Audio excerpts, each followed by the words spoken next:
परिचय। वह कौन सी एक गतिविधि है जिसमें सभी सजीव असचेत रूप से शामिल होते हैं और वह उनके अस्तित्व के लिए आवश्यक है? हाँ, श्वसन। सभी सजीव, चाहे वे पादप हों या जंतु या मनुष्य, सभी श्वसन करते हैं। मनुष्य अपने फेफड़ों के माध्यम से श्वसन करते हैं, तो वहीं पादप अपनी पत्तियों पर उपस्थित छोटे छिद्रों के माध्यम से। विभिन्न जंतुओं में श्वसन के लिए विभिन्न अंग होते हैं। मछली अपने गलफड़ यानी गिल की सहायता से श्वसन करती है। मेंढक और केंचुए अपनी त्वचा से और कीट अपने श्वास रंध्रों से। इस पाठ में हम मनुष्यों में श्वसन प्रक्रिया का विस्तार से अध्ययन करेंगे।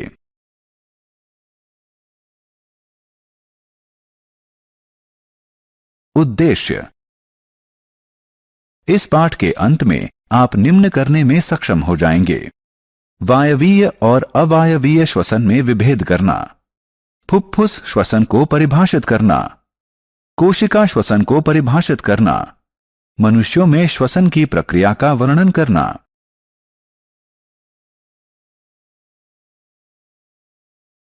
फुफ्फुस श्वसन। आइए देखें कि श्वसन क्या है। जब एक मनुष्य श्वास लेता है तो वह अवांछित कार्बन डाइऑक्साइड से ऑक्सीजन का विनिमय करता है, जो कि उसके जीवित रहने के लिए अति आवश्यक है। श्वसन के दो चरण होते हैं, अंतःश्वसन और उच्छ्वसन। वायु से ऑक्सीजन शरीर के भीतर लेने को अंतःश्वसन कहते हैं। कार्बन डाइऑक्साइड को शरीर से बाहर वातावरण में निर्मुक्त करने को उच्छ्वसन कहते हैं।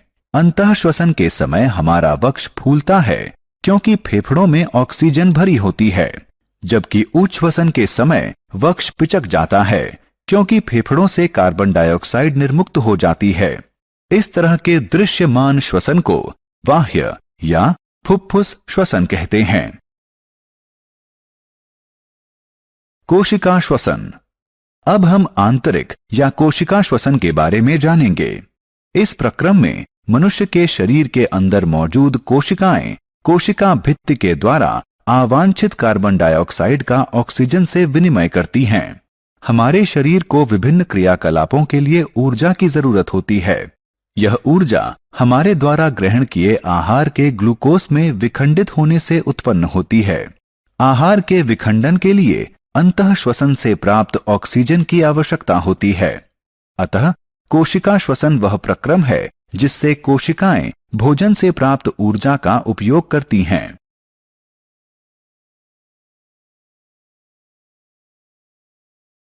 श्वसन के प्रकार। श्वसन दो प्रकार का होता है, वायवीय और अवायवीय। वायवीय श्वसन वह श्वसन होता है जो ऑक्सीजन की उपस्थिति में होता है। इस प्रकार के श्वसन में आहार ऑक्सीजन में उपस्थित ग्लूकोज के रूप में विखंडित होता है। अवायवीय श्वसन वह श्वसन है जो ऑक्सीजन की अनुपस्थिति में होता है। इस प्रकार का श्वसन कुछ अति सूक्ष्म जीवों जैसे जीवाणुओं में होता है, जो उन स्थानों में रहते हैं जहां ऑक्सीजन नहीं होती। वायवीय श्वसन से उत्पन्न होने वाली ऊर्जा अवायवीय श्वसन से ज्यादा होती है। श्वसन दर। श्रुति अपना श्वास रोकना चाहती है, लेकिन वह सिर्फ 30 सेकंड तक अपना श्वास रोक सकती है। उसके बाद उसे श्वास लेना पड़ा, क्योंकि शरीर को श्वास लेने के लिए ऑक्सीजन की आवश्यकता होती है। ऑक्सीजन युक्त वायु को शरीर के अंदर लेने को अंतःश्वसन कहते हैं और कार्बन डाइऑक्साइड युक्त वायु को शरीर से बाहर निकालने को उच्छ्वसन कहते हैं। श्रुति अब 1 मिनट में ली गई अपनी सांसों की संख्या गिन रही है। उसने ध्यान दिया कि वह प्रति मिनट 15 से 18 बार श्वास लेती है। हालांकि शारीरिक व्यायाम के समय यह संख्या 30 श्वास प्रति मिनट तक पहुंच जाती है। मनुष्यों में श्वसन तंत्र। आइए अब जानें कि मनुष्यों में श्वसन किस प्रकार का होता है। सबसे पहले हम अपने नथुनों यानी नाक से वायु अंदर लेते हैं। अंदर ली गई वायु नासा गुहा में चली जाती है। यहाँ वायु साफ और गर्म होती है।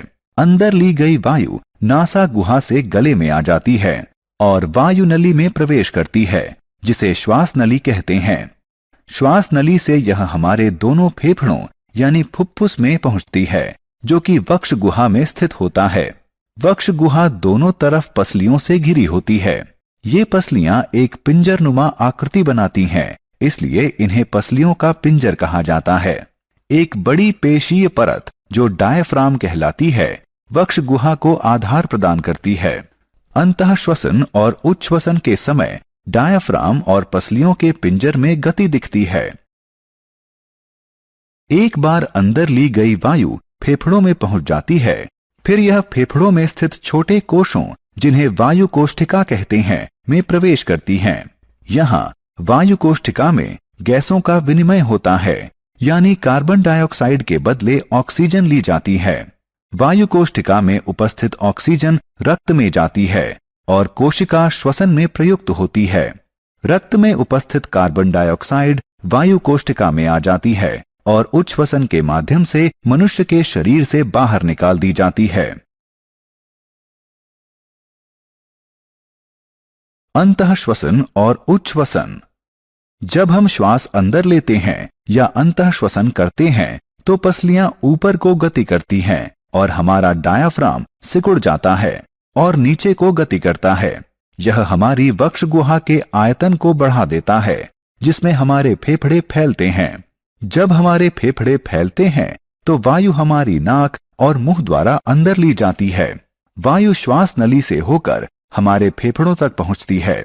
जब हम श्वास बाहर छोड़ते हैं तो पसलियां नीचे की तरफ गति करती हैं और डायाफ्राम शिथिल होता है और ऊपर वक्ष गुहा की तरफ गति करता है। जब वक्ष गुहा का आयतन कम होता है तब कार्बन डाइऑक्साइड युक्त वायु फेफड़ों और वायु नली से बाहर निकलने के लिए बाध्य होती है और फिर हमारी नाक और मुंह से बाहर निकल जाती है। सारांश। आइए हमने जो कुछ सीखा है उसे संक्षेप में दोहराएं। अंतःश्वसन का अर्थ है वायु से ऑक्सीजन शरीर के अंदर लेना। उच्छ्वसन का अर्थ है कार्बन डाइऑक्साइड को शरीर से बाहर वातावरण में छोड़ना। कोशिका श्वसन तब होता है जब कोशिकाएं कोशिका भित्ति के माध्यम से कार्बन डाइऑक्साइड का ऑक्सीजन से विनिमय करती हैं। वायवीय श्वसन ऑक्सीजन की उपस्थिति में होता है। अवायवीय श्वसन ऑक्सीजन की अनुपस्थिति में होता है। वायु नली को श्वास नली कहते हैं। एक बड़ी पेशीय परत जो डायाफ्राम कहलाती है, वक्ष गुहा को आधार प्रदान करती है। वायु कोष्ठिका मनुष्य के फेफड़ों में स्थित छोटे छोटे कोश होते हैं।